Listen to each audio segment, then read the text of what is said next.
So what I'm going to show you is how to calculate a driver's perfect setup. Okay, and I'm going to go back and I'm going to show you what I did in Brazil. So I have a tool that I've made anyway that basically is able to give me a rough idea on a setup straight away.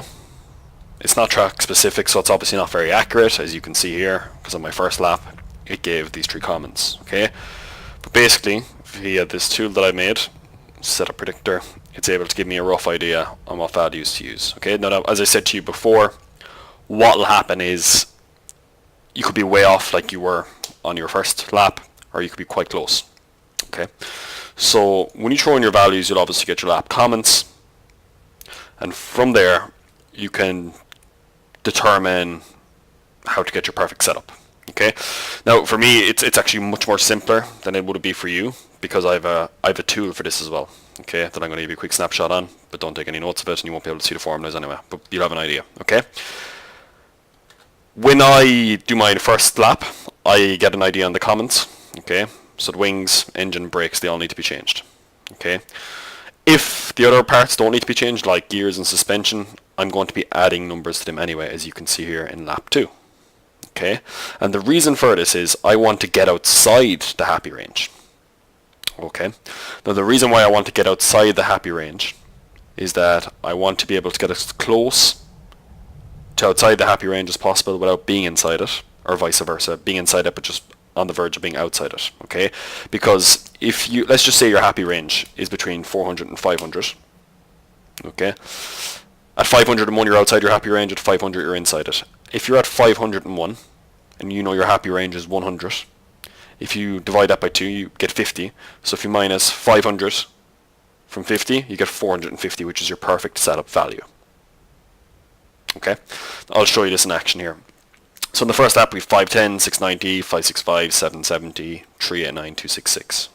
Okay, now I already know the numbers for all this kind of stuff because I've done a lot of work with formulas and stuff, but basically these are the numbers I throw in. Okay, I put in the feedback here as a value, and because the front wing, he wasn't happy with that, or the engine or the brakes, I've subtracted those values via half the happy range. Or was it the full? No, sorry, the full half the happy range. Okay, because he's just outside it, so I don't have to subtract the full happy range. I only have to subtract half the happy range. Okay, so I subtract 60 from 510, and I get this value here. So I rounded it up. I did 450.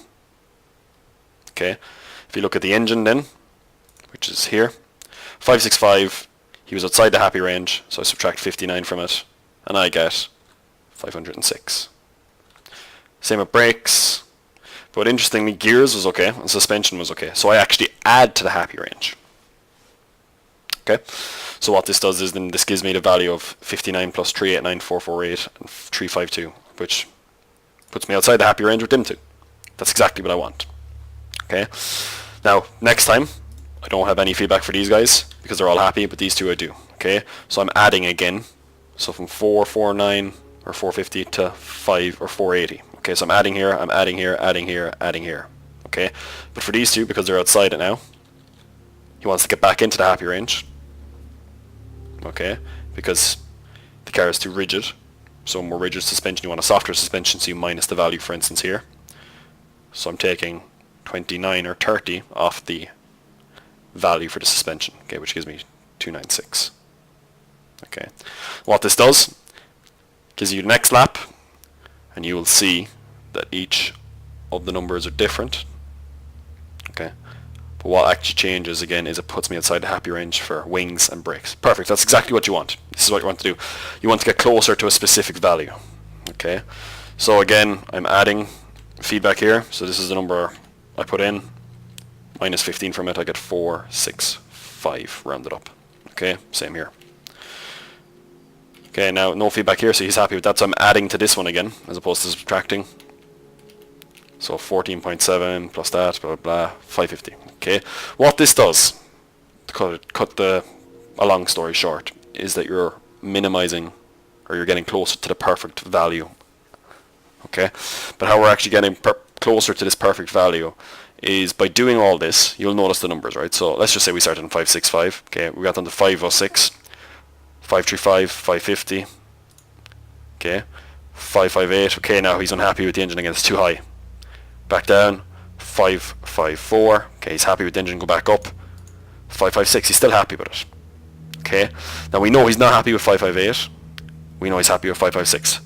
So at 557, he'll either be happy or unhappy. But basically what you do then, at that value of 557, you subtract half the happy range from it, like I do here. And this is the magic number. 497 or 498, which is what I put in here in qualifying. Okay, so that's actually how you do it. You want you want to be able to establish the highest value you can be without being outside the happy range, or the lowest value, whichever way you're going about it. Okay, so for my engine I wanted to establish the highest value inside it and the value just outside. So 558 was the value just outside. Could have also been 557, but that would have just been another 50 grand spent on an extra practice lap, which I didn't really need to do.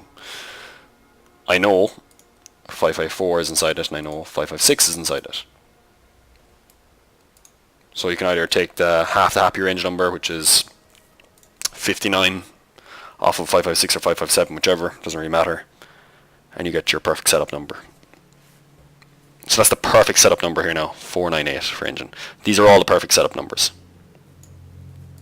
via this, okay?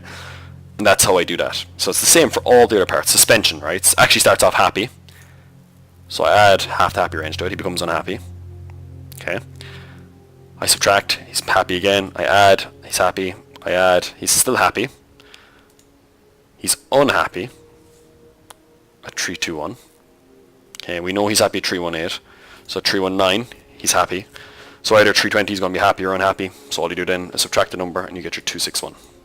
Half the happy range from this number, 261. I hope that makes sense. If it doesn't, I guess just rewatch this a few times. Hopefully it does. It took a couple of seasons to wrap my head around it as well, to find the exact perfect number or the best way to get the perfect setup. But this is just a rough guide. So that's essentially it.